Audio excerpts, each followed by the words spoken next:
Hello, in this video I want to show you how to fix the problem when you want to download Call of Duty Mobile but you can't find it on the Google Play Store for REALME C30.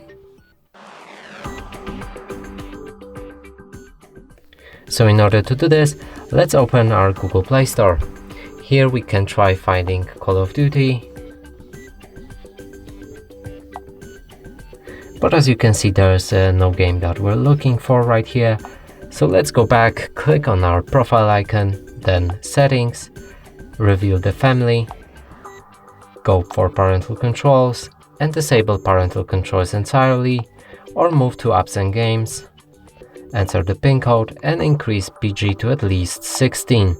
Now make sure to save the setting afterwards, go back, find Call of Duty, and as you can see it's right here and we can download it. And that's it for this video. Hope you like it. Please consider subscribing to our channel, leave a like and a comment below.